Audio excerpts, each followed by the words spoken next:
بسم اللہ الرحمن الرحیم۔ السلام علیکم۔ مسجد عمر کی مرمت اور تزئین۔ صلاح الدین ایوبی رحمہ اللہ نے مسجد عمر کی مرمت کرائی اور اس میں وہی سادگی اور حسن پیدا کر دیا جو پہلے دور میں اس کی خصوصیت تھا۔ دمشق سے ایک خوبصورت ممبر منگوا کر اس میں رکھا۔ یہ ممبر وہی ہے جسے نور الدین زنگی مرحوم نے بنوایا تھا۔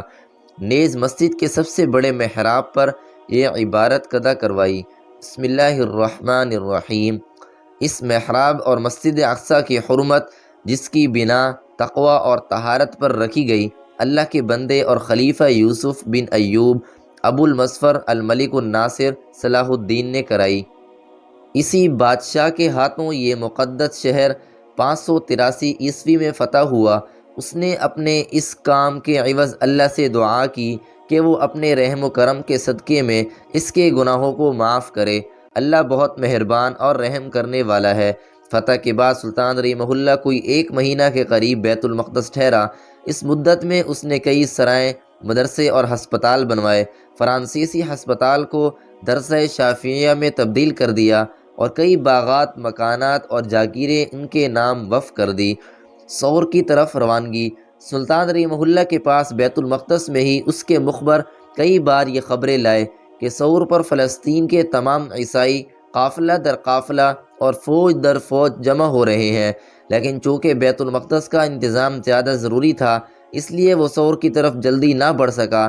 انتظام سے جو ہی فراغت پائی، وہ الملک العادل، الملک الافضل، نور الدین اور تقی الدین اور دوسرے مشہور سرداروں اور ان کے فوجی دستوں کو ساتھ لیے ہوئے سور کی طرف بڑھا۔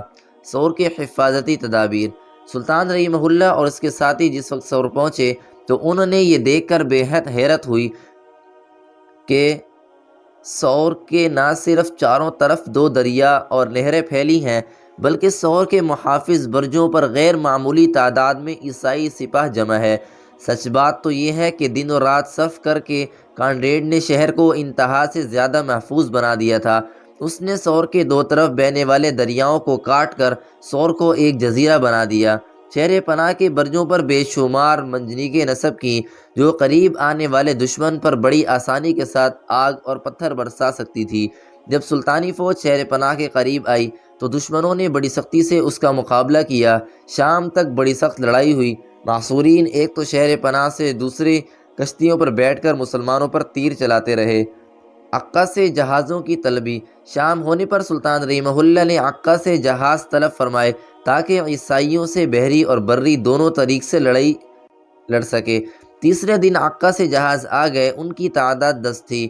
اس دن خوب مقابلہ ہوا۔ رات بڑی خوشی سے بسر ہوئی، مگر آخری رات مسلمانوں جہاز رانوں کی غفلت سے سلطان رحمہ اللہ کے جہازوں کو عیسائی پکڑ لے گئے۔ سلطان کو گو اس واقعے کی اس وقت خبر ہو گئی، لیکن وہ خشکی پر تھا اس لیے جہاز چھڑوا نہ سکا۔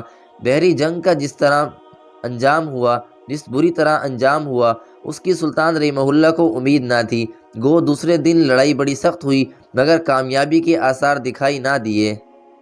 سلطان رحمہ اللہ نے جنگی کونسل طلب کی، امراء سے لڑائی کے متعلق رائے پوچھی۔ اکثر کی یہی رائے تھی کہ چونکہ جاڑے کا موسم آ چکا ہے اس لیے فی الحال لڑائی کو ملتوی کیا جائے۔ پھر فوج کئی مہینے سے متواتر لڑ رہی تھی، اس لیے سلطان رحمہ اللہ نے یہی مناسب سمجھا کہ محاصرہ اٹھا لے۔ یہیں سے سلطان رحمہ اللہ نے مصری فوج کو مصر، شامی فوج کو شام، جزیرہ والے کو جزیرہ، موصل والے کو موصل بھیج دیا اور خود اپنی ذاتی فوج لے کر چلا۔ سردی کے 2 مہینے یہیں ختم کیے اور مارچ میں کوکب ہوتا ہے دمشق پہنچا۔ یہاں 10 دن ٹھہرا اور پھر جلد ہی طرابلس کے ارادے سے حمص کی طرف بڑھا۔ حمص پہنچ کر تھوڑی دیر یہاں رکا۔ فتح انطاکیہ۔ طرابلس پر حملے کی خبر مشہور ہوئی تو سسکی کے بادشاہ نے طرابلس کو بچانے کے لیے 500 نائٹ اور 50 فوجی جہاز فوج سے بھر کر طرابلس روانہ کیے۔ کیزیٹ بھی سور سے چل کر طرابلس کی امداد کو آیا۔ کیزیٹ کے ساتھ یورپ کا مشہور و معروف گرین نائٹ بھی تھا۔ سلطان رحمہ اللہ نے اس کی آمد کی خبر سنی تو اسے اپنے ہاں مدعو کیا، بڑی شاندار دعوت دی اور انعام و اکرام سے لاد دیا۔ تب تک کے لیے اجازت دیجیے، واقعے کا اگلا پارٹ نیکسٹ ویڈیو میں انشاءاللہ۔ دوستو امید ہے آج کی ویڈیو آپ کو اچھی لگی ہوگی۔ اگر ویڈیو اچھی لگی ہو تو لائک، کامنٹ اور شیئر کریں، اور ہمارے یوٹیوب چینل علمی وائس کو سبسکرائب کریں تاکہ نیو آنے والی ویڈیو کا نوٹیفیکیشن آپ تک بر وقت پہنچ سکے۔ اسی کے ساتھ ہی میں آپ سے اجازت چاہوں گا۔ ملتے ہیں نیکسٹ ویڈیو میں ایک دلچسپ اور سبق آموز واقعے کے ساتھ۔ تب تک کے لیے اللہ حافظ۔